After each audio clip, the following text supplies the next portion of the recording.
Vivimos en un mundo en constante cambio que usted merece entender, porque es imposible interpretar la realidad que vivimos sin conocer cada uno de sus colores.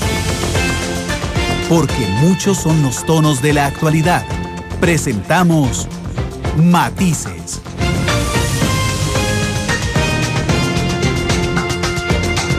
Una producción de Noticias Monumental.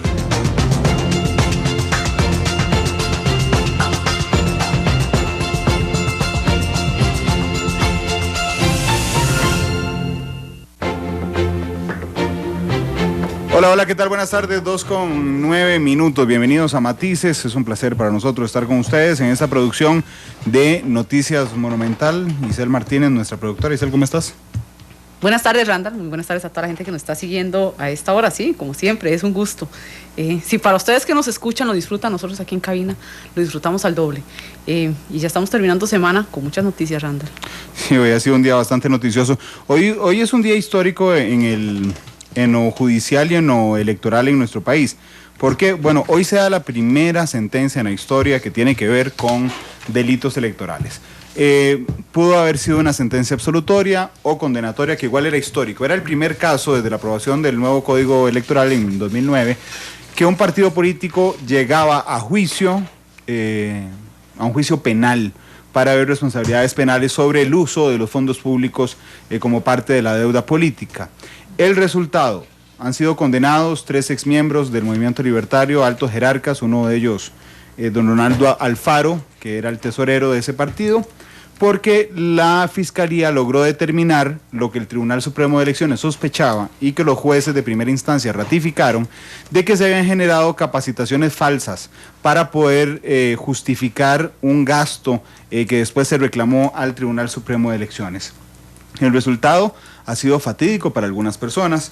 Don Ronaldo Alfaro, hoy sentado en la sala de juicio, Isel, escuchó la sentencia, 8 años de cárcel. Inmediatamente la jueza ordenó el ingreso del organismo de investigación judicial, que detuvo entonces a don Ronaldo en la misma sala de juicio y le ordenó 6 meses de prisión preventiva.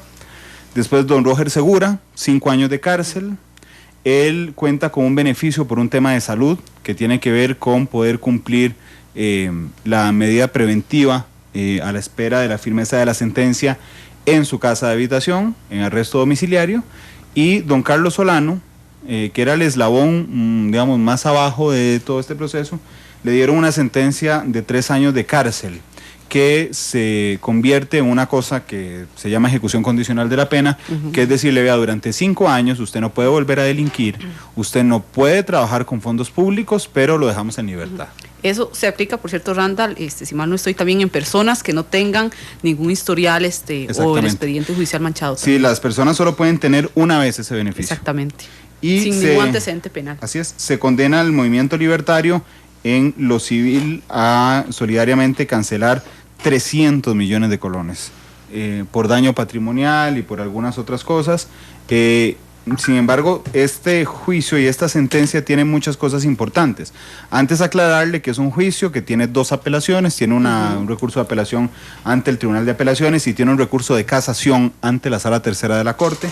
Será hasta después de esto cuando se decida entonces si queda en firme la sentencia. Les decía que es muy importante porque la Procuraduría participó también como demandante en nombre del Estado costarricense y demandó una cosa que no les ha salido en los grandes casos a la Procuraduría. La Procuraduría se lo inventó en Costa Rica basado en legislación internacional que se llama el daño social, y era el daño, por ejemplo, a la democracia que una persona que es política le ejecuta cuando comete actos de corrupción. Esto ellos le llaman el daño social. Todas las veces que yo recuerde y que yo cubrí procesos de juicio y ahora que vi el de hoy, los jueces se lo rechazan. Hoy se lo rechazó a la Procuraduría. Sí, es bastante complicado, ya ustedes lo han venido diciendo, Randall, que es una sentencia histórica, pero también no hay que perder de vista el contexto en el que llega esta sentencia. Estamos en pleno proceso electoral, ya estamos dentro del proceso de campaña electoral y sin duda eso también habría que medirlo en qué forma iría a desgastar al Partido Movimiento Libertario, que por cierto es uno de los pocos que está enfilando 81 alcaldías con candidatos para liderarlas a nivel nacional. Sí, y además, vamos a ver, yo creo que esto genera una preocupación en dos frentes, Isel, en tres frentes. Uno, por supuesto, la ciudadanía. Sí, claro. ¿Verdad? Que está preocupada. Que es el principal y es la que elige, ya si usted quiere verlo reflejado en el apoyo ya para elecciones municipales. Sí. El otro son los miembros actuales del movimiento libertario, de cuánto les afecta esto y cómo van a enfrentar esa deuda, que será pagadera hasta que queden firme. Y los preocupados también son los políticos que próximamente irán a juicio. Prácticamente está el PAC listo para enfrentar un proceso judicial de características muy parecidas a las del movimiento libertario, por la misma campaña de 2010. Y hay otro proceso en contra de Liberación Nacional. Sí.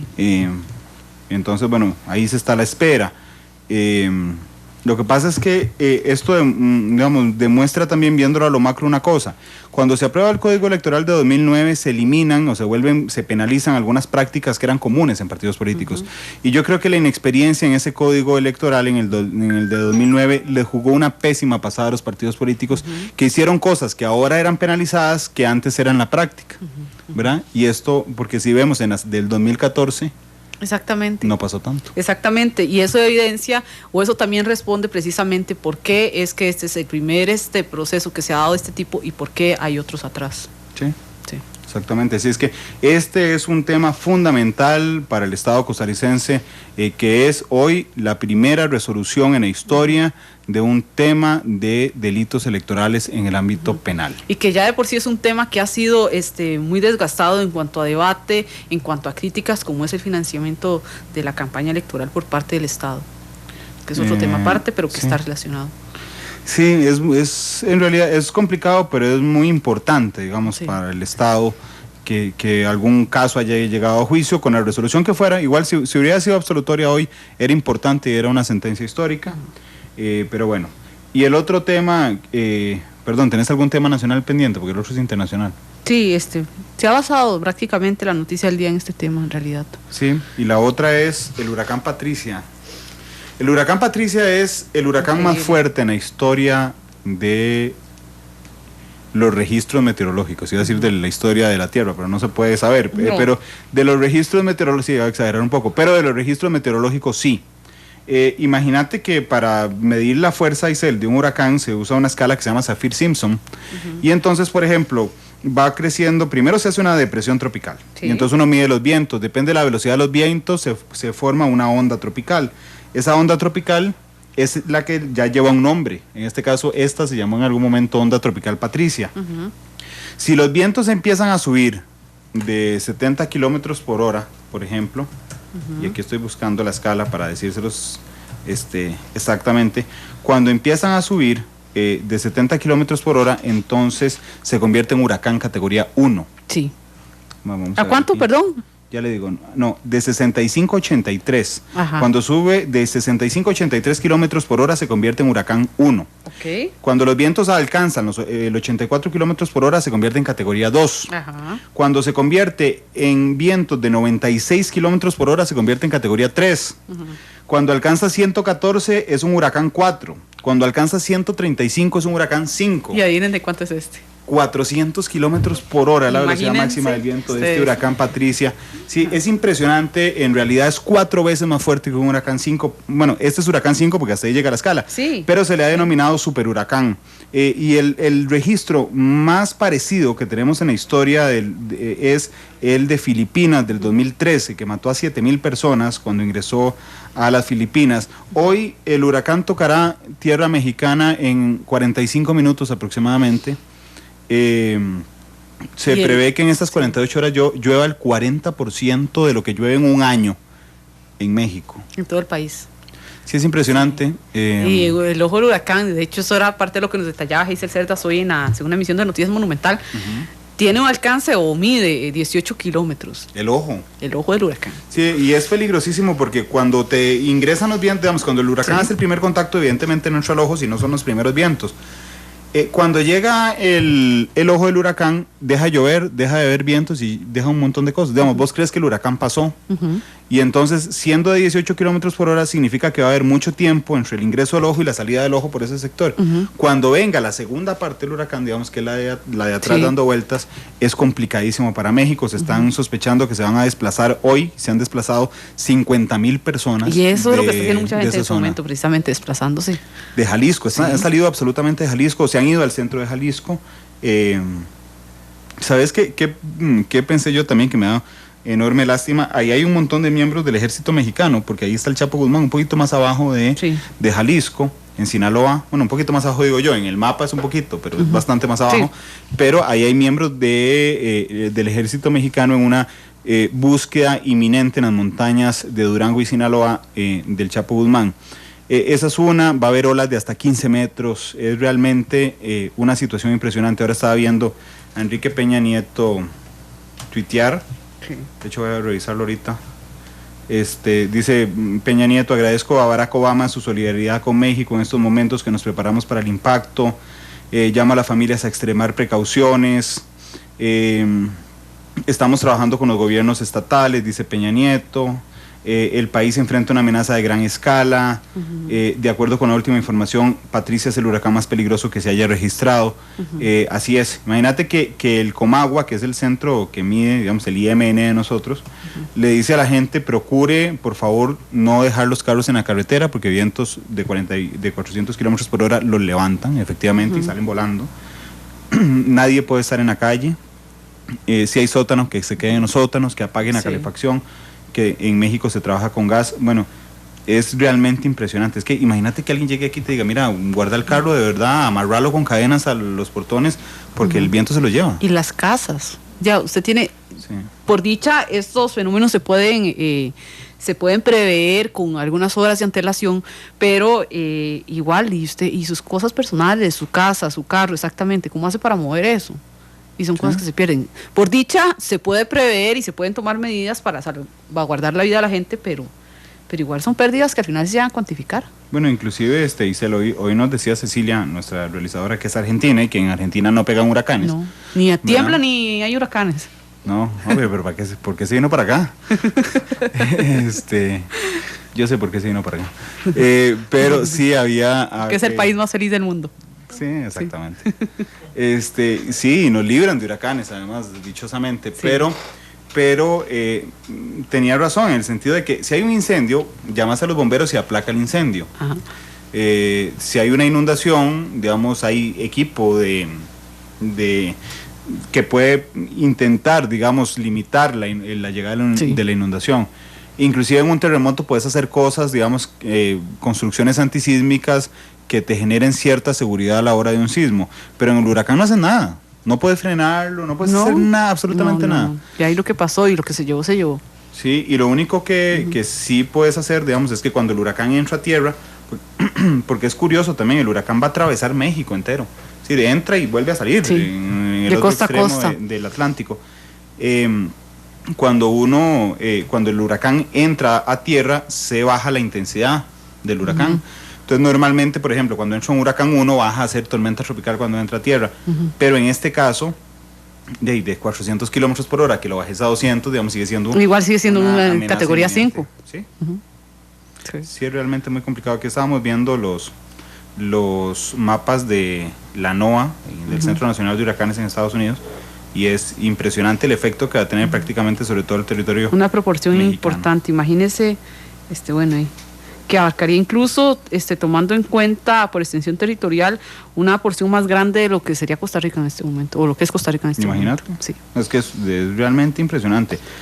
Pero bueno, nada más vamos a estar listos con el audio internacional también, en caso de que toque efectivamente tierra y podamos llevarles en vivo la información, pero se la llevaremos en matices. Bueno, vamos al tema de hoy. Sí. Un tema que sin duda ha dejado mucho de qué hablar en las últimas horas, ¿no? Ya ha ocasionado muchas réplicas.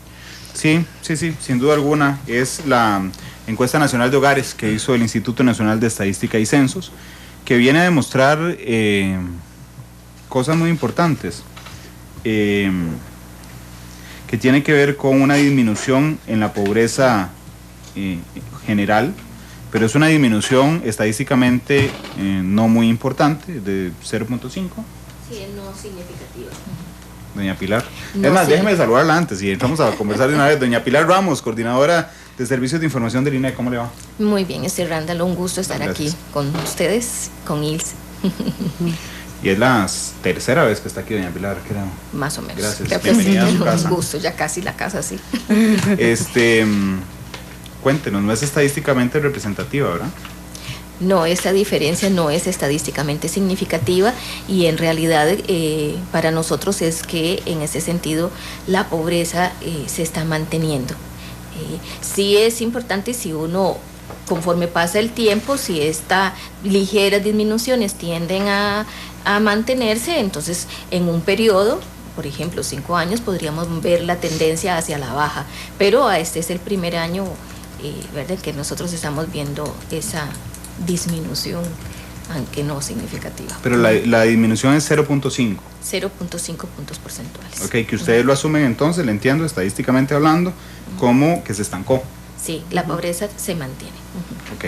Y el otro dato, que es el realmente, digamos, por lo menos el que a mí me parece fundamental, es el de la pobreza extrema. Es el de la pobreza extrema. En este sentido es lo mismo. La pobreza extrema mostró un incremento de 0.5 puntos porcentuales al pasar de 6.7 a 7.2. No es estadísticamente significativa este aumento en la extrema pobreza, pero sí llama la atención que a lo largo de estos últimos 6 años que tenemos de realizar la ENAO, ¿verdad?, con la metodología ENAO del 2010 a este 2015, muestra una tendencia al alza, ¿verdad? Estábamos teniendo en el 2010 una incidencia de pobreza del 5,8% de los hogares, y ahora la estamos ubicando en 7,2, ¿verdad? Entonces, a lo largo de estos 6 años, sí ve uno esa tendencia al alza en la extrema pobreza, aunque los cambios entre año y año no sean significativos. Ok. ¿Cuántas personas es 0.5? En términos de personas, mostramos una O en diferencia. familias, con el que más fácil. Creo que es cerca de 32,000 personas, pero Eddie me puede corregir, ¿verdad? Claro, que de hecho lo vamos a presentar de una vez. Claro, también, exacto. Don Eddie Madrigal, de la Encuesta Nacional de Hogares. Don Eddie, ¿cómo le va? Buenas tardes, muy bien, gracias a Dios. Un gusto estar en esta tarde compartiendo con ustedes. Gracias, bienvenido. Nada más si se puede acercar un poquitito. Muy bien, muy bien. Para hablar, para escucharlo más claro, Sí. ¿Cuánta gente es 0.5? Sí, si me permite, primero yo tengo Adelante. una cosa que decir antes, y es primero agradecer a las personas que nos abren la puerta de las viviendas todos los años, ¿verdad? Nosotros hacemos el operativo de campo en el mes de julio de cada año, visitamos 13,000 viviendas aproximadamente, un poquito más. Y bueno, siempre el insumo más importante, nosotros nos dedicamos mucho pues a hacer un instrumento que sea acorde con los parámetros internacionales. Tratamos de capacitar a las personas de la forma más adecuada que podamos, ¿verdad?, con los recursos que tenemos, y somos muy impetuosos en esas cosas, pero nada tendría ningún sentido si la población no nos abre la puerta, ¿verdad? Y hay mucha gente que está atenta, ¿verdad?, que nos da la información. Siempre hay algunas personas que son quisquillosas y siempre hay más cosas ahí de camino, pero lo primero que yo siento que uno debe hacer es agradecerle a las personas esa actitud, ¿verdad?, de brindar, y siempre está el compromiso nuestro de brindar los datos de la forma más adecuada, digamos, y guardando la confidencialidad de la información. No, y qué bueno apuntar eso, porque en Costa Rica es relativamente pacífico ir a hacer estas encuestas. Ayer veíamos la experiencia en México de 2 encuestadores que los agarraron a un pueblo mexicano y los quemaron y los mataron porque pensaron que andaban detrás de algo. Qué dicha que reconoce a la gente y que la gente les ayuda tanto, ¿eh? Sí, es muy importante, ¿verdad? Nosotros siempre lo reconocemos, tratamos de identificarnos mucho y de explicarle a la gente la importancia de esto. Nuestro país es un país lindo, decía usted, que hay gente muy feliz, y eso es verdad. También pasamos ahí por una suerte de pasividad en algunas cosas, y entonces la gente no le toma importancia, pero hay de todo, ¿verdad?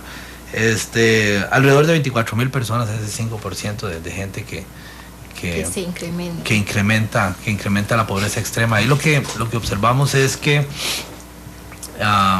hay personas, al disminuir la pobreza general, y aumentar la pobreza extrema, lo que nosotros estamos encontrando es que se concentra más. Algunos dicen los pobres son más pobres y eso es lo que los datos un poquito están reflejando. Claro, de hecho, bueno, ahorita nos metemos al tema también de clase media y eso, para darle campo a Isabel, que está aquí con nosotros. Muy Así atenta es. a los datos tuiteando. Sí, precisamente me gustaría específicamente partir de eso, don Eddie, un poquito de la metodología para que la gente entienda cómo es que se elabora esta encuesta y así que entienda la credibilidad que pueda tener, ¿verdad? Sí. Nosotros decimos que la encuesta es una encuesta por muestreo, es bietápica en la selección de la muestra. Esto quiere decir que se escoge en dos tiempos, ¿verdad? Primero se seleccionan segmentos y después se seleccionan viviendas dentro de esos segmentos.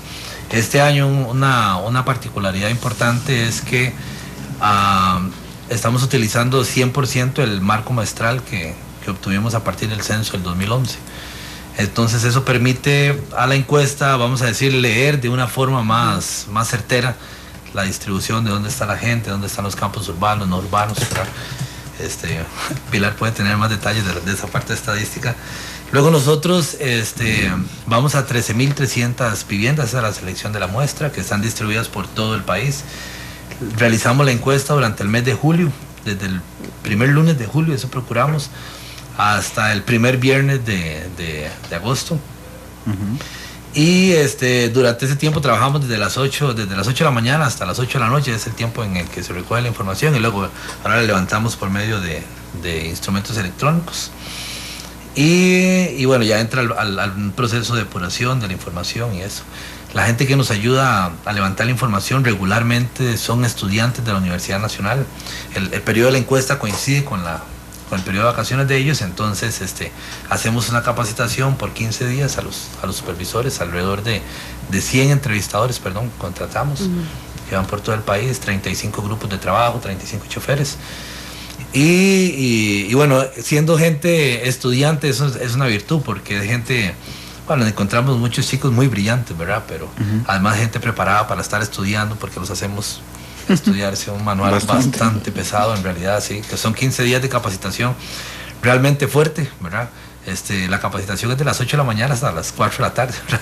Todos los días, en realidad un día no, pero básicamente es todo el día, y eso nos permite que la gente pueda preguntar con más soltura, digamos, y tenemos una buena cantidad de práctica para poder hacer que la gente, que puedan transmitir con el informante cuál es la información que requerimos.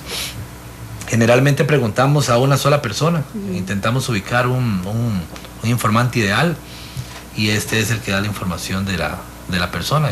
Preguntamos muchísimas cosas, creo, de muchísimos temas que son relevantes, no sé cuándo será el momento de tocarlos. Claro, porque en términos de la temática que indagamos en la encuesta nacional de hogares, la pobreza es uno de los aspectos centrales, asociados también a la medición de los ingresos y las diferentes fuentes de ingreso que tenemos, más otras características relacionadas con esas condiciones de vida, como las características de la vivienda, tenencia, por ejemplo, el beneficio de ciertos programas sociales, acceso a internet, ¿verdad? O sea, como es una encuesta que está enfocada en los aspectos sociales, en aspectos de las condiciones de vida, y todas las medidas que se toman de esa mejor capacitación, de controles estrictos de la muestra, es para garantizar que realmente hay representatividad, y además que estamos reflejando esa realidad nacional, que es la que al fin y al cabo necesitamos conocer para poder transformarla y para brindar insumo para que se tomen las acciones necesarias en ese sentido, ¿verdad? Entonces, es una encuesta que tiene un cuidado muy especial, en general, como todas las encuestas del INEC, ¿verdad? Que las hacemos con rigurosos procedimientos estadísticos. Bueno, el margen de error es el 5%, o sea, nosotros tenemos una muestra que ha sido diseñada para tener límites de confianza del 95% y margen de error de 5% en las precisiones. Y eso es un poquito diferente, digamos, en términos de cuando ya tenemos los resultados posteriores. Algunos resultados tienen lo que denominamos variabilidades y variabilidades relativas, que pueden cambiar, ¿verdad? Pero, por ejemplo, en términos de la pobreza, los coeficientes de variación son más bajos que ese 5%, ¿verdad? Pero los intervalos de confianza son construidos con un 5% y con margen de error del 5% también. Digo, del 95% los intervalos de confianza y 5% el margen de error. ¿Quiénes son pobres? ¿Los que qué? En este caso, nosotros estamos midiendo la pobreza por insuficiencia de ingresos, la metodología que hemos usado durante muchísimos años, y queda clasificado como pobre el hogar cuyos ingresos por persona, o sea, sumamos todos los ingresos de los hogares, lo dividimos entre el número de miembros y ese ingreso le denominamos ingreso per cápita. En la zona urbana, si el ingreso per cápita es igual o inferior a 107,000, ahí más o menos, ¿verdad? 107,000 colones, ese hogar quedaría clasificado como pobre. Y si el ingreso per cápita es inferior a los 80,000, las cifras, Okay. En los 80,000, por ahí. Ahorita lo... 82.400. 82,400 colones por persona.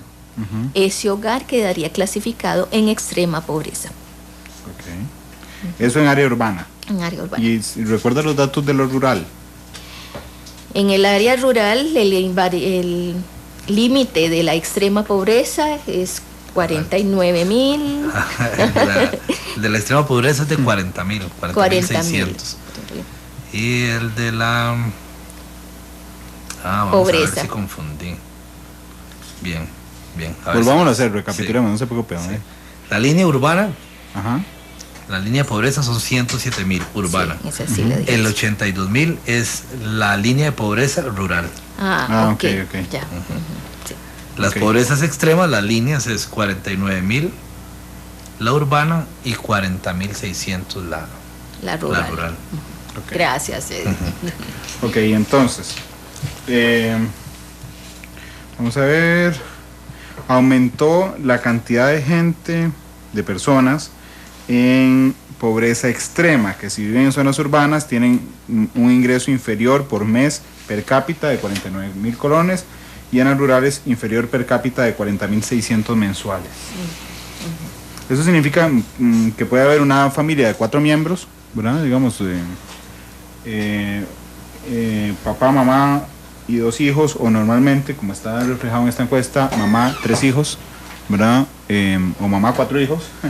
Que digamos, 4 personas en una familia sería un salario de 162,400. Un ingreso más. Un ingreso mensual. Del cual implicaría que está en extrema pobreza, sí. ¿Verdad? Que está en extrema pobreza. Sí, realmente es impresionante esto significa que este hogar no está teniendo los ingresos suficientes para satisfacer las necesidades de alimentación, ¿verdad?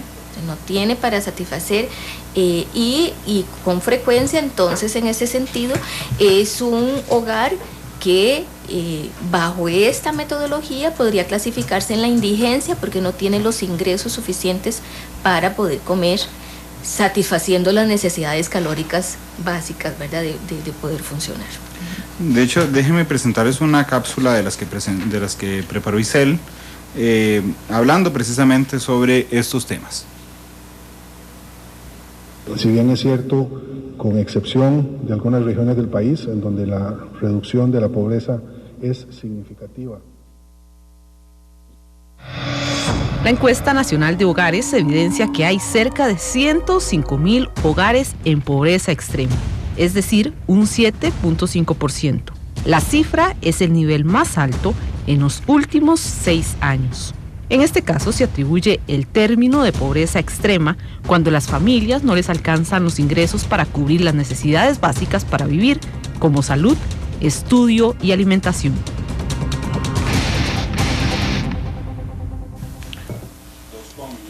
$2.37, bueno, ahí teníamos una de los datos principales sobre este tema.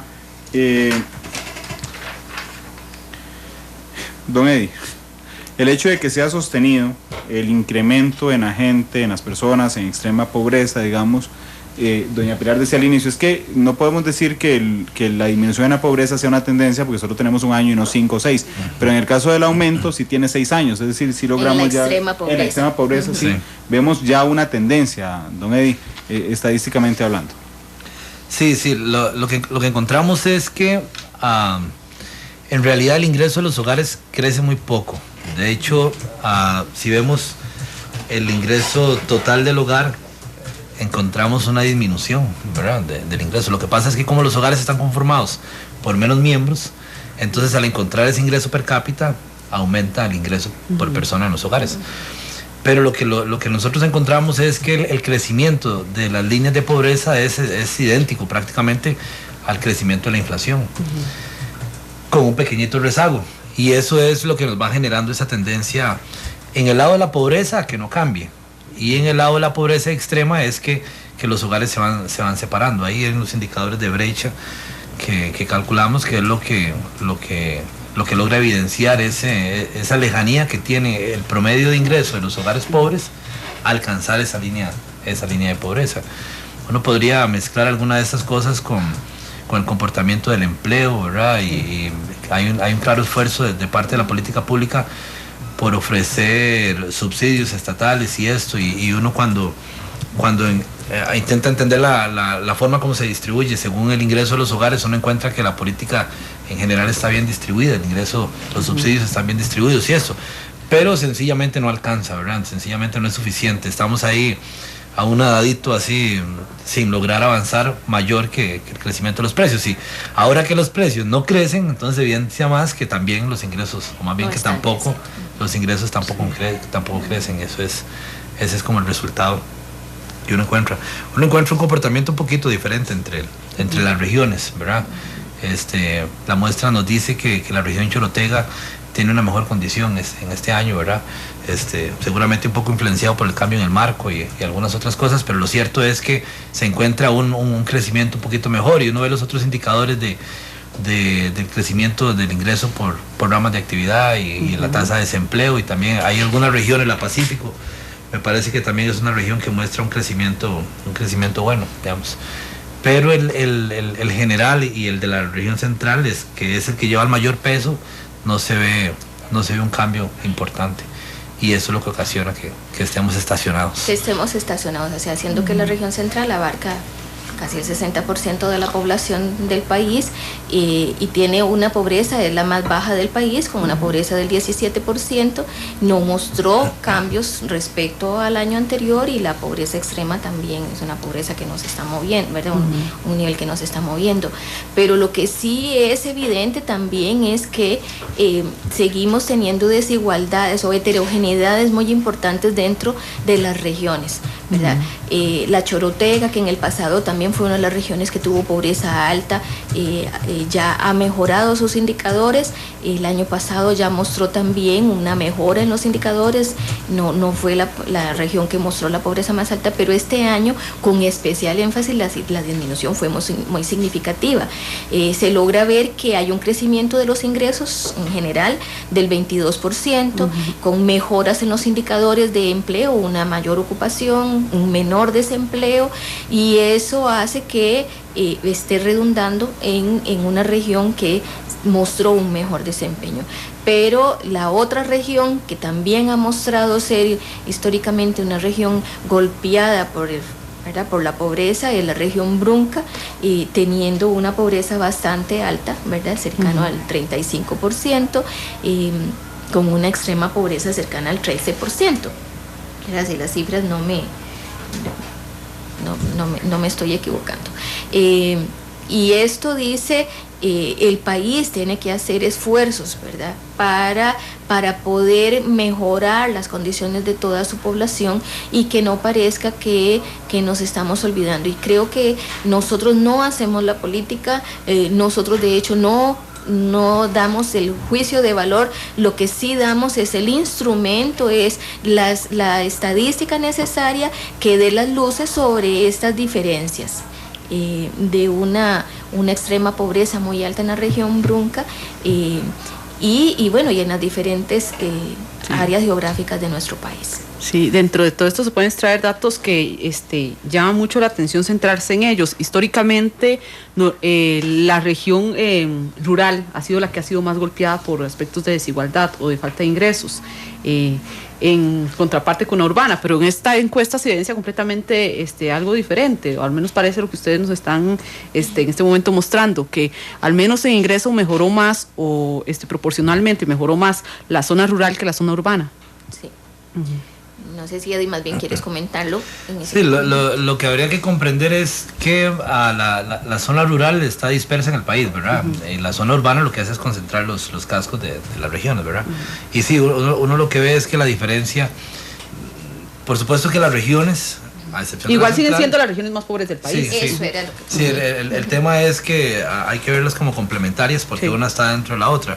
Lo que sí es muy claro es que uno encuentra como dos países distintos, ¿verdad? Entonces claro, ves una donde la pobreza es del 17% y otra donde la pobreza es del 30 y tanto por ciento, y bueno, que bajó la Chorotega, si no ya se iba a acercar al 40%, ¿verdad? Sí, claro.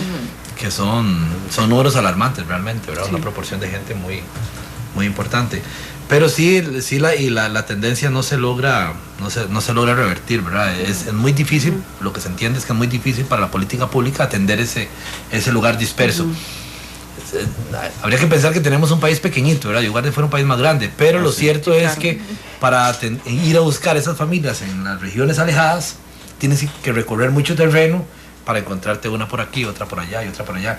Uno presume que por ahí puede andar la dificultad de ir a enfocar eso, ¿verdad? Porque si quieres atender Pavas, pues es muy sencillo, ¿verdad? O si quieres atender alguna parte del sur de San José, es relativamente sencillo porque están ahí todos concentrados. Pero cuando tienes que ir a Talamanca a buscarlos, ¿verdad? Algunas regiones de la zona norte, ya chocando con los vecinos allá al norte, es mucho más complejo, ¿verdad? Y eso es lo que se Pero refleja. esos son los elementos que nosotros damos para que se hagan las estrategias respectivas y necesarias, ¿verdad?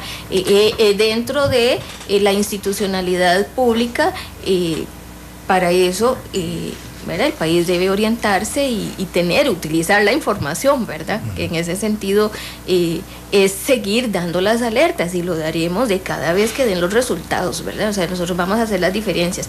La extrema pobreza en la zona urbana es del 5.7%, pero la zona rural es del 11%, ¿verdad? Duplica. Y que aquí también hay muchas veces que tomar en cuenta que incluso la capacidad adquisitiva de la gente es diferente en una zona rural que en una zona urbana. Sí.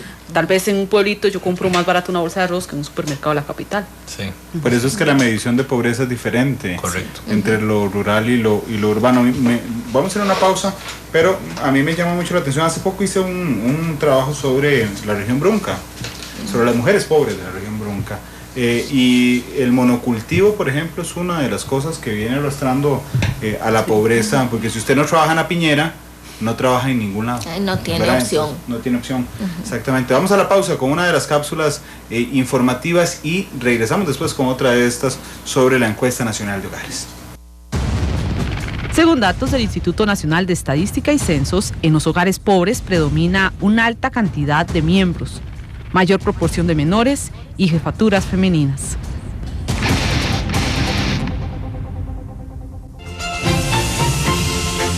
Porque la realidad tiene muchos tonos, matices. Esto es Matices.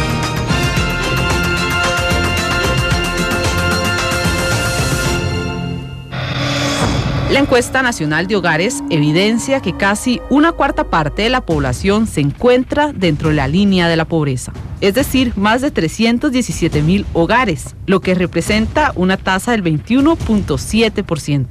Asimismo, el 20% de los hogares con más altos ingresos concentra el 50% del ingreso total.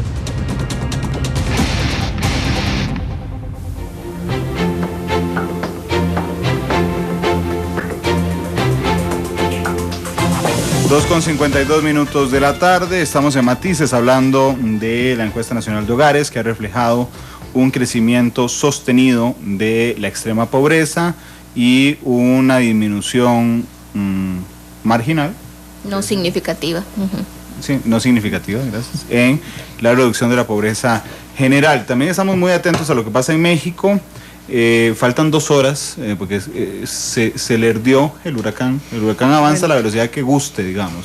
Sí. Y acaban de calcular que podría durar 2 horas más en llegar a Jalisco. Sin embargo, estaba viendo una imagen comparativa, la pueden ver ustedes ya en Twitter y en Facebook. Voy a enseñárselas uno por uno. Una imagen comparativa del huracán Katrina, que es una cosita chiquitica, a la par del huracán Patricia. Es impresionante la diferencia. Sí. Es impresionante. Y Katrina fue devastador. Sí, Katrina fue devastador en Estados Unidos y Patricia, bueno. Y en un territorio que ya está preparado, porque siempre normalmente es donde caen este tipo de eventos atmosféricos. Claro. Pero bueno, volvamos a la encuesta nacional de hogares. Los minutos que nos restan, recuerden que hoy es día de vivir bien también, entonces pasadas las 3 de la tarde iremos con esta sección donde la gente de Benevital nos va a dar la asesoría en temas de pensiones. Yo puedo concluir en términos sencillos de la encuesta que, como hay una tendencia ahora, puedo decir que efectivamente cada vez hay más personas en extrema pobreza. Eso lo puedo decir sin miedo a las conclusiones. Sí. Okay, lo que no puedo, poco va creciendo. Okay, pero lo que no puedo decir es que hay menos pobres, porque todavía no es una tendencia. No, todavía no es una tendencia, exactamente. Ok, entonces usted me mató una pregunta ahora con una frase que usó, porque usted dijo, nosotros no vamos criterio político, criterio de valor, criterio y juicio de valor, sí, sobre orientación de decisión los resultados política. Sí, claro, no, eso está clarísimo, porque yo le iba a preguntar al volver de corte, pero ya usted dijo eso, así que me mató la pregunta. Le iba a decir, ¿hay algo que celebrar de la encuesta o hay algo que lamentar con los resultados de la encuesta? Pero no me lo va a decir, Pilar. Así es que... Bueno, no puedo decirle con base en los datos que hay una mejora que se observa en la región Chorotega, ¿verdad? Okay. Y si nosotros estamos diciendo que el país debe atender esa heterogeneidad, esas desigualdades que mostramos geográficamente, en ese sentido es positivo la mejora en los indicadores de esta región. Ok, voy a ponerle un más o menos en el papel en el que estoy tomando notas. Positivo, una disminución marcada o significativa de la pobreza en la región Chorotega, llámese Guanacaste. Exactamente. ¿Qué más bueno viene? No ha aumentado la pobreza si uno quisiera ser conformista. Okay. Si uno quiere ser conformista, ¿verdad? No la logramos bajar, eso es terrible. Porque hay esfuerzos importantes. Voy a contar algo en el más y algo en el menos. No aumentó la pobreza en el más, no disminuyó la pobreza en el menos. ¿Qué hay que lamentar de los datos? El crecimiento en la extrema pobreza, sin duda. Sí. Y porque para nosotros es la estadística, pero es que esto significa una cantidad de personas que no están teniendo la posibilidad de tener los ingresos para satisfacer necesidades de alimentos, ¿verdad? Entonces, eso es grave porque a eso se asocia obviamente otras condiciones de vida en términos de una vivienda que no es de calidad, acceso a servicios básicos que no son los adecuados, y sobre todo los impactos en términos de la población, ¿verdad? Porque la pobreza, los hogares en extrema pobreza y en general los que están en pobreza tienen mayor presencia de niños menores de 5 años, tienen mayor presencia de adultos mayores, ¿verdad? Entonces son poblaciones que también requieren atenciones especiales en función de esa composición de las estructuras por grupos de edad y algunas otras características, ¿verdad? Y obviamente relacionado muy importante con una falta de empleo, ¿verdad? Donde el desempleo es alto y que hace que por cada persona que está en la fuerza de trabajo tenga sobre sus espaldas una mayor cantidad de personas que soportar, ¿verdad? Entonces, y eso hace que las tensiones y las posibilidades para salir de esa situación sean más difíciles. En términos de personas individuales de carne y hueso, ¿es más la gente que salió de pobreza en Guanacaste o más la que cayó en pobreza extrema, ¿no? Sí, lo que pasa es que la recuperación de la Chorotega es importante, ¿verdad? Claro. Y yo no sé si eso nos esconde más bien que el dato general pudo haber sido más grave, ¿verdad? Porque al encontrar una una región que se supere tanto, eso en el promedio esconde algunas cosas. A mí me gustaría apuntar que en general las regiones costeras, porque la Pacífico Central y la Caribe también presenta un aumento en el ingreso. Seguramente las variaciones en la pobreza están dentro del margen de error, pero igual hay una pequeña disminución de la pobreza en esas regiones y un aumento en el ingreso per cápita. Quizá por ahí también podemos encontrar una luz de que se logra llegar a algunas regiones, digamos, de alguna forma. Igual no es fuerte, igual no lo encuentra uno sostenido, igual uno ve que hay mucha dificultad para llegar hasta esos hogares, pero ahí digamos que hay algún tipo de mejoría que podría echarse una mirada a ver qué se ha hecho bien, pues, para replicar. ¿Usted no recuerda cuál es el dato de pobreza extrema y de pobreza en la región Chorotega? Me lo recuerdo, pero aquí la tengo apuntada. Bueno, qué sinceridad, ¿eh? Sí, en la Chorotega la pobreza extrema es del 10%. Sí. Está incluso por encima, sí, claro. Dentro de la mejoría por encima, claro. Que eso es un dato que no hay que perder de vista. Sí, ¿verdad? claro. Y es tan solo un poquito menor del dato de pobreza extrema de la rural, ¿verdad? Lo que pasa es que esto es como cuando uno está en el colegio y luego se saca un examen y por lo menos uno está feliz. O sea, si tenés un examen muy malo y luego solo te sacas uno malo, entonces es una suerte de que te alegras, pero habría que considerar las cosas como en un ámbito un poquito más global, ¿verdad? Sí.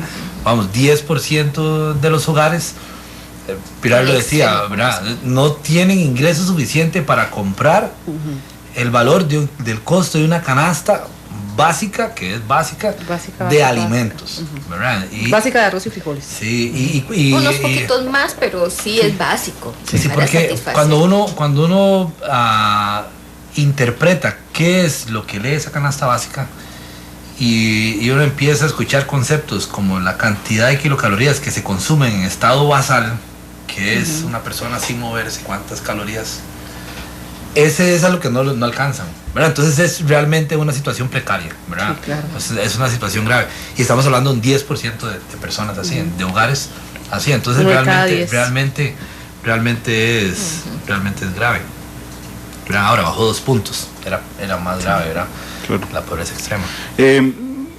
Decía también en los resultados que el 20% de la población, si no me corrigen, concentra el 80% de la riqueza. El 50%.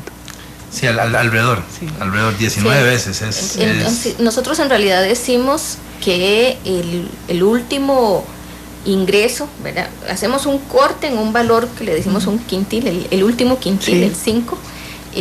De ese corte de los que tienen ingreso para adelante, ese último acumula como un 50% de los ingresos, mientras que el primer grupo, del primer corte para abajo, están acumulando un 4.2%. Entonces, en términos de desigualdad, los ingresos promedio de estos hogares con más ingresos son 19 veces más alto que el otro. ¿Qué aumentó la desigualdad?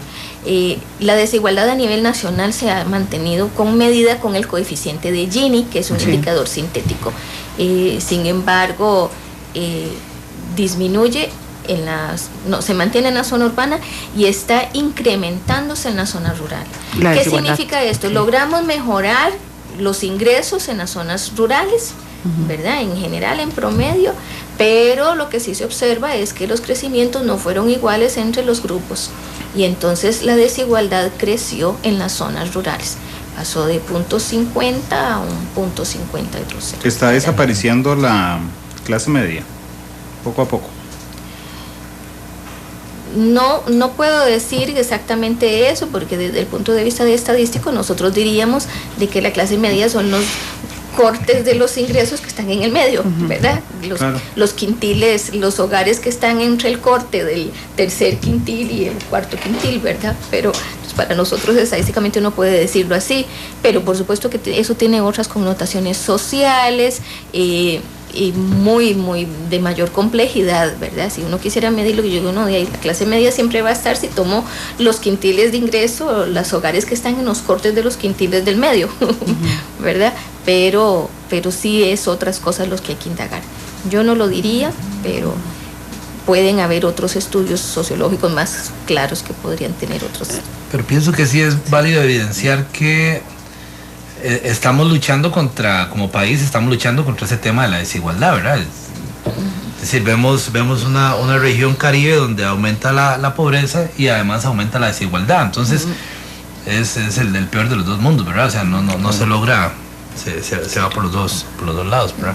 En ese sentido, en la Chorotega tiene un comportamiento que también hay que resaltar, que también aumenta la desigualdad un poco, ¿verdad? Sí. El dato de pobreza extrema es el más halagador, ¿verdad?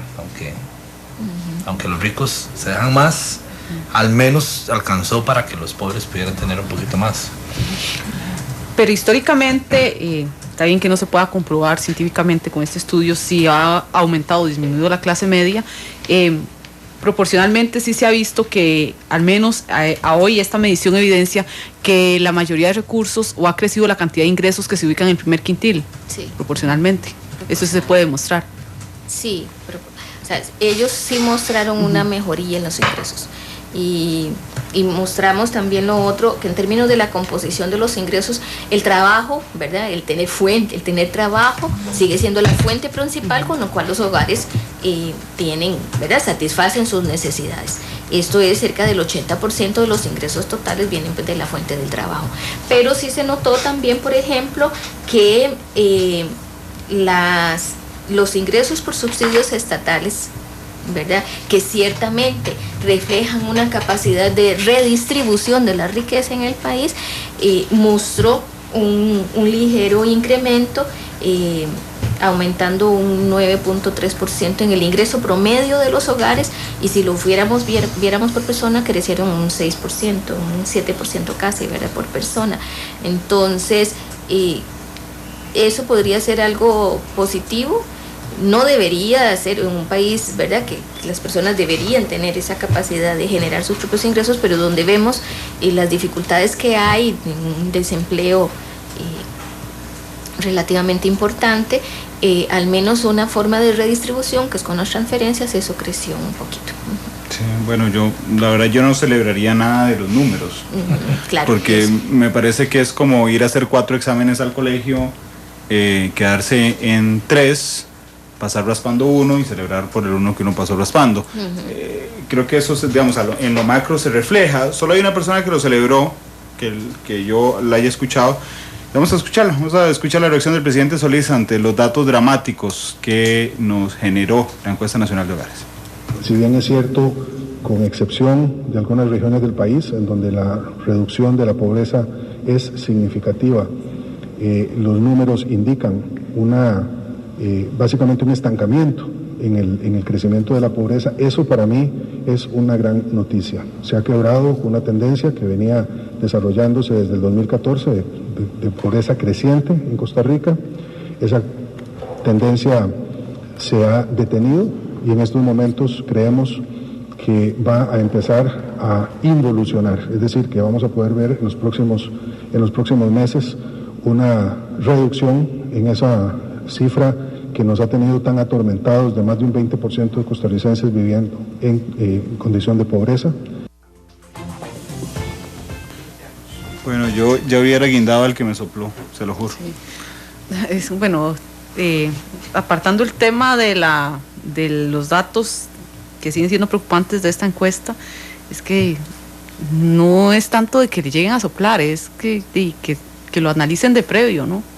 Sí, es un tema de comunicación. Es un papel también de asesores. Sin duda alguna, pero bueno, lo cierto es que en 20 años no ha disminuido. No, de hecho no. De hecho, si mal no estoy, la última vez que se redujo considerablemente fue a inicios de los años 90 en gobierno de don Rafael Ángel Calderón. Así es. Sí. A menos de que ustedes me corrijan, pero creo que efectivamente así es. Es el gobierno que ha tenido más. Y el índice de Gini es el único donde se volvió más desigual en América Latina, según la última información es Costa Rica. Sí. Bueno, doña Pilar, muchas gracias. Un gusto estar aquí, por supuesto. Más bien a ustedes las gracias por la invitación. No, muchas gracias, porque ya hemos dejado claramente, digamos, los resultados, don Eddie. Gracias. Para servirle, muchas gracias a ustedes por la invitación.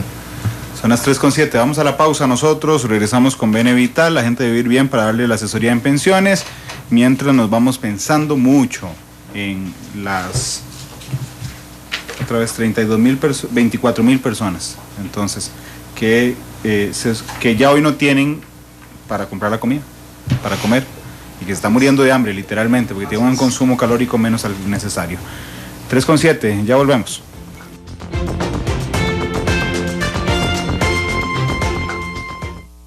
Analizamos los tonos de la actualidad. Exploramos sus contrastes, matices.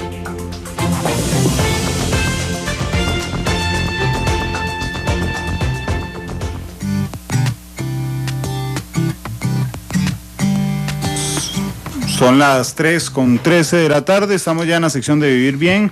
Está con nosotros hoy don Marco Vargas, gerente comercial de BN Vital. Don Marco, ¿cómo le va? Buenas tardes. Buenas tardes, Isel, Randall. Encantado de estar acá compartiendo con nuestros radioescuchas estos 15, 20 minutitos, ¿verdad? Que siempre pues disponemos para atender las consultas que tengan a bien, ¿verdad? Bueno, vamos, ya empezó a sonar la línea. Bueno, vamos a abrir la línea. El 905, qué risa más rara, ¿verdad? Bueno, no, es que me hizo gracia que la gente empezara a entrar. Nos complace mucho que la gente esté pendiente y que le sirva este programa de bastante ayuda. Sí, vamos a abrir ya 905-222-0000 para que usted pueda hacer sus consultas sobre pensiones, su pensión, sus cuotas, la pensión de sus familiares, los beneficiarios, el FCL, que sea el otro año. Si es que vamos a ir con la primera llamada de una vez. Buenas tardes, ¿cuál es su nombre? Buenas, mi nombre es Sergio González de Cartago. Don Sergio, ¿cómo le va? Bien, usted. Bien, adelante.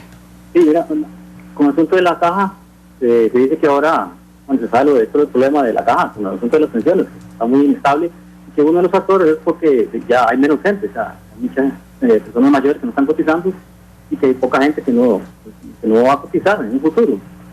Con las operadoras, pasaría algo lo mismo, o sea, tiene que ver como negocio que es, porque es un negocio, tiene que ver la cantidad de afiliados que tengan para que sea un buen negocio y que se van a afiliar en las operadoras no tengan problemas a la hora de una futura pensión. Buenas tardes. Gracias, don Sergio. Don Marco. Sí, buenas tardes, don Sergio. Pues en realidad son cosas distintas. El régimen de la caja es un régimen de capitalización colectiva, donde las personas que están activas trabajando, sus cotizaciones a la caja sirven para financiar la pensión de quienes ya están pensionados.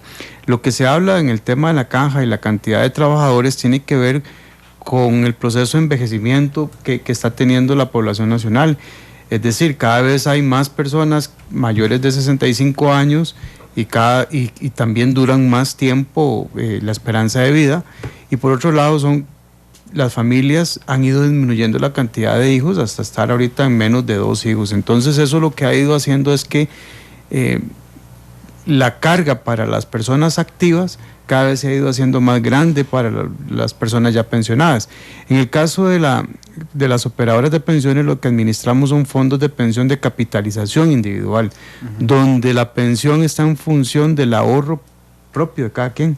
No tiene que ver con el tamaño de la población, no tiene que ver con, ¿cómo se llama? Si hay más trabajadores, si la esperanza de vida aumenta, si hay menos hijos, etcétera. Tiene que ver nada más con los años que trabaja, con el salario que obtiene entre los años que trabaja y de cuánto destina para ese ahorro. O sea, yo lo podría imaginar, don Marco, más fácil en este sentido. Lo que usted aporta a la caja, lo que uno aporta a la caja para la pensión, se mete en una olla común y ahí está toda la plata y cada persona que se va pensionando se le va dando esa olla, ¿verdad? En cambio, en el de las operadoras, la plata que Randall Rivera deposita en la cuenta de Randall Rivera es la que al final sirve de pensión para Randall Rivera. Correcto, exactamente, ese es el esfuerzo individual. Ok, bueno, vamos a seguir recibiendo llamadas al 905-222-0000, 905-222-0000, pero tenemos algunas consultas también en redes sociales. Una de esas, don Marco, es una persona que tiene precisamente el FCL con ustedes y que pregunta que aunque sea hasta el otro año, si se puede empezar a hacer el trámite para el retiro del Fondo de Capitalización Laboral. Sí, claro que sí, nosotros ya a partir del 1 de octubre iniciamos con el proceso de recepción de las solicitudes. Las llamamos solicitudes postpago, ¿verdad? Porque se pagan el 1 de abril del 2016, pero sí es bueno que desde ya la gente empiece a hacer, ¿cómo se llama? la solicitud, porque durante todo este tiempo va a obtener información de parte del maestre de cuánto aproximadamente puede recibir, de cómo ha sido su situación con su patrono, etcétera, de manera tal que al llegado el momento pues va a recibir el dinero sin ningún problema, ¿verdad? Pero todo el mundo, aunque lo haga después, va a recibir la plata el primer. Sí, hace la solicitud, ¿verdad? Por supuesto. Nosotros siempre, y eso no nos vamos a cansar de decir, a ver, si no está desempleado, es preferible dejar ese dinero ahí, porque ese dinero, o meterlo a un plan de pensión voluntario, porque ese dinero tiene ese objetivo, ¿verdad? Pero también la ley da ese derecho y nosotros nos hemos preparado muy bien para cumplir con ello, ¿verdad? Vamos a ir a las siguientes llamadas, 3:18. Sí, es 905-222-0000. Muy buenas tardes, ¿con quién tenemos el gusto? Buenas tardes, con Freddy. Adelante, don Freddy. Gracias, mire, la consulta es la siguiente. Yo, gracias a Dios empecé a cotizar muy joven, de 18 años, voy a cumplir 53 y solo 2 años estuve sin trabajo. Lo que pasa es que me encamino por este lado. De 38 años, de los 38 a los 44, tuve un trabajo con una empresa que después ya, terminó, y en esos 6 años mi salario fue un buen salario desde el punto de vista de la caja. El tema es que por cuotas yo podría pensionarme a los 62 años cuando los cumpla. Lo que pasa es que después de mis 44 años pasé 2 años sin trabajo. Después empecé con un trabajo con unas cuotas con salario muy bajo durante aproximadamente 6 años hasta los 50, y de ahí para acá ya se normaliza con un salario ya más acorde con la actualidad. Entonces, el tema que pregunto, ¿sería conveniente en el caso mío, porque yo vi que cuando usted se pasa, no sé si son 460 cuotas, que va a ser mi caso, si Dios me da vida, sería mejor correr hasta los 65 para que se mejore la pensión? Sin embargo, tengo la disyuntiva de que si llego a los 62, agarraría un par de años de unos salarios que eran muy buenos en ese momento. Claro, por los 20 años. Es correcto, porque son 20 años y voy a tener, 2 años, pero también voy a tener 2 años donde no había cotización. Claro, que interesante la consulta, don Fredo. Marco. Sí, y es muy interesante, indudablemente, ¿verdad? Si el momento de la pensión fuera ahora, es decir, si ya estuviera cumpliendo los 62 años y estas son las condiciones, habría que ver cuánto es la diferencia de esos 2 primeros años que cotizó, que tuvo buenas cotizaciones, ¿verdad? Claro. Respecto al salario que tenga actualmente. No es una respuesta única la que yo le puedo dar, porque casi que que la respuesta correcta la va a tener cuando llegue a los 62 años. Claro. ¿Verdad? Porque no tenemos datos de cuánto es el salario fuerte que tuvo en esos años para ver si compensa o no 2 años sin cotizaciones, ¿verdad? Sí. Y tiene razón, o sea, si él extiende a los 65 años, se corre el riesgo de que esos 2 años le cuenten, pero si los salarios son buenos de aquí en los últimos años, exactamente, esos 2 años sin cotización se le van a diluir. Claro. Es decir, casi que es una decisión que se toma en el momento, o sea, haciendo el análisis que se vaya a dar en el momento. Eso se puede proyectar, don Marco, porque por ejemplo yo podría proyectar mi situación en la calculadora que ustedes tienen en la página. Lo que pasa es que en el caso de él no puede proyectarlo tan fácilmente porque le hace ruido esos 2 años. Bueno, yo creo que en la gente, en lo que se le puede hacer, y eso sí, se le puede hacer una proyección, pero suponiendo que este salario se mantiene. Uno lo que hace es como actualizarlo a precio actual, a valor real. Yo le voy a decir a don Freddy que por favor me escriba a bnvital@bncr.fi.cr y pone el caso, atención mía, y vamos a hacer el estudio, a ver si le podemos hacer una proyección suponiendo, ¿cómo se llama ello? A ver, buenísimo. ¿Cuál sería un escenario hoy? Buenísimo, don Freddy. ¿Captó el correo bien? Se nos fue don Freddy. Bueno, le voy a repetir el correo. es bnvital @bncr.fi.cr. Le pone atención Marco Vargas. Correcto. Y comenta el caso y entonces ahí le responde don Marco. 3:22, vamos a la siguiente llamada. Buenas tardes, ¿cuál es su nombre? Buenas tardes, Julián Castro. Don Julián, gracias por llamar, adelante. Gracias, muy amable. Mire, tengo un par de preguntitas. La primera es, si yo... para bajar un poco el volumen. Sí, conoce don Julián. Si yo soy trabajador independiente, automáticamente estoy cotizando para la FCL, ¿es así? ¿Don Marco?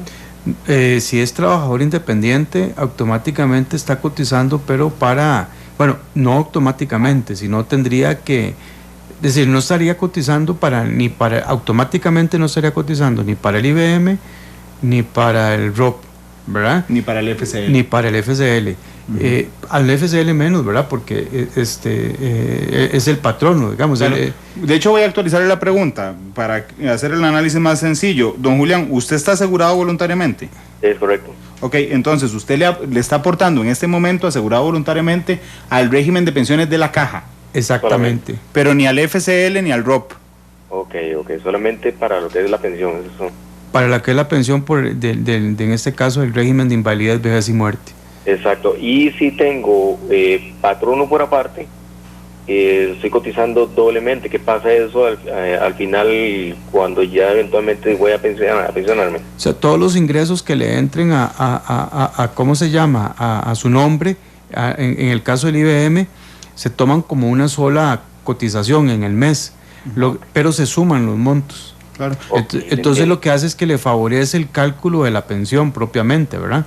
Y si tiene patrono por aparte, ahí sí automáticamente está cotizando al régimen de obligatorio de pensiones y al Fondo de Capitalización Laboral. Julián, igual creo y tal vez, no sé, con el fin de ayudarte en algo, tu pregunta va enfocada a que, por ejemplo, cuando llegues a la pensión, ¿verdad?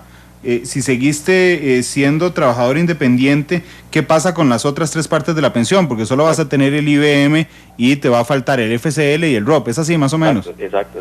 ¿Qué puede hacer Julián para tener, o digamos, para que algo le complete? Porque, por ejemplo, yo que soy asalariado tengo el IBM, pero el día que me pensione tengo 60% más o menos del IBM, más 20% de pensión complementaria, más lo que me den de FCL cuando me pensione. ¿Qué puede hacer él para paliar no tener FCL? Tener un plan de pensión voluntario, tener un sistema de ahorro de una pensión voluntaria, y si es independiente y paga y tributa todos los años, ese ahorro lo puede también deducir del impuesto sobre la renta. Claro, es una buena opción, Julián. Perfecto. Porque podrías hacer el cálculo también con bnvital, en el sentido de cuánto te falta, cuánto tendrías que aportar por mes, y se te oye la voz muy joven, no sé si cuántos años tenés, pero te daría chance mucho de ahorrar para completar esa pensión. Sí, 39 ando por ahí. Imagínese, le da un buen cálculo. Sí. Y la otra, por último, disculpen, ya y lo escucho por la radio. Adelante, Julián. En el caso de una persona adulta mayor ya que supera los 59 años, que en cierta parte de su vida laboral cotizó, pero se dedicó al hogar, de hecho en el caso de una mujer, ¿cómo se puede aplicar una pensión para este tipo de personas? Bueno, ahí solamente, digamos, si no cumple condiciones de cotización ni nada, prácticamente la única opción sería el régimen no contributivo, ¿verdad? ¿Cuántas son las cuotas mínimas para pedir una pensión? 180. 180, sí, el mínimo, ¿verdad? 180 son llegado a los 65 años. ¿Son cuántos años de trabajo, Marco?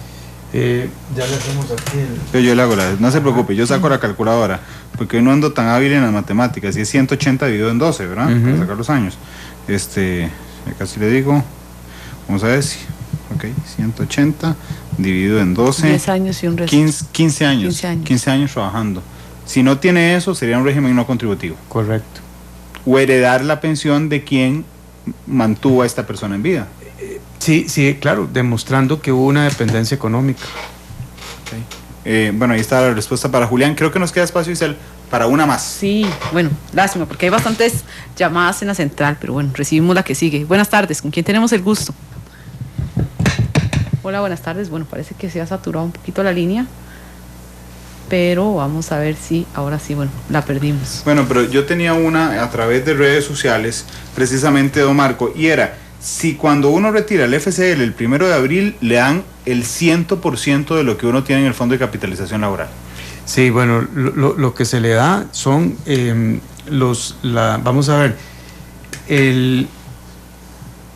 los aportes que ha tenido durante los últimos 5 años digamos, de ese patrono, la mitad de los aportes que ha tenido durante los últimos 5 años. En este momento, por ejemplo, vamos a ver, todos los años se hace el traslado del 50% de lo que tiene acumulado en el Fondo de Capitalización Laboral al régimen obligatorio de pensiones.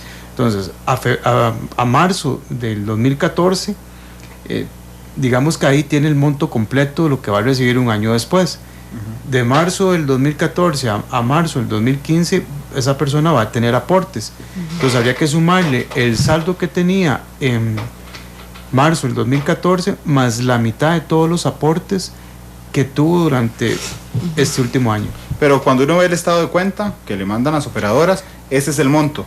Sí, restándole la mitad de los aportes que ha tenido desde el marzo del 2014 a la fecha en que recibió el estado de cuenta. Es como un 80%. Aproximadamente. Que voy a meterle un golazo a usted y a la radio, porque vamos a meter una llamada más, aunque ya se nos acabó el tiempo. Buenas tardes, ¿cuál es su nombre? Buenas tardes, le habla Jorge Durán. Don Jorge, gracias por llamar, adelante. Una consultita es con respecto al, digamos, yo trabajo administrando una escuela privada y nosotros, pues bueno, estamos obligados por ley a que todos nuestros empleados tienen que cotizar en el régimen del Magisterio Nacional.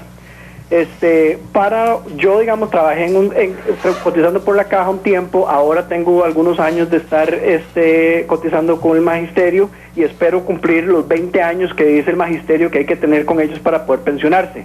Ahora bien, ¿qué pasa con una persona, por ejemplo, una secretaria que ha trabajado con la caja? Trabaja con nosotros, qué sé yo, 2, 3 años, 4 años, después, como suele suceder, le sale una mejor oportunidad de trabajo, entonces se devuelve a otro lugar donde tiene que volver a cotizar con la caja. ¿Cuál es o sea, es como una maraña ahí, burocrática para pasar las cuotas de un lado al otro? ¿Cuál es la posición de la caja? Porque yo sé que la del magisterio es que tiene que tener 20 años y además tiene que al final pagar la diferencia entre las cuotas que usted tenía de la caja con lo que debió haber cotizado con el magisterio. ¿Qué pasa al revés? Cuando alguien solo trabaja unos años con cotizando el magisterio y tiene que devolverse después al régimen de la caja, ¿cuál es el proceso para pasar esas cuotas? Bueno, interesante también su pregunta. Con la caja, a ver, no es que es tan sencillo, ¿verdad? Pero de que es un tema automático, pero sí existe la posibilidad de consolidar las cotizaciones. Entonces, es acercarse a las oficinas de la caja, pedir que por favor empezar el trámite para gestionar la migración de las cotizaciones que tienen el magisterio a la Caja Costarricense del Seguro Social. Perfecto. 3:30. Don Marco, muchas gracias. No, gracias a ustedes. Gracias, nos vemos el miércoles. El miércoles, correcto. 3:30, nos vamos. Isel, muchas gracias por toda la producción de esta semana. Muchas gracias, Randall, a usted y feliz fin de semana a toda la gente, que lo disfruten y cuidado con las lluvias también. Sí, cuidado con las lluvias. Nos vemos, nos escuchamos y nos vemos el lunes con un programa muy interesante que tenemos preparado para este día. 3:31. Feliz tarde.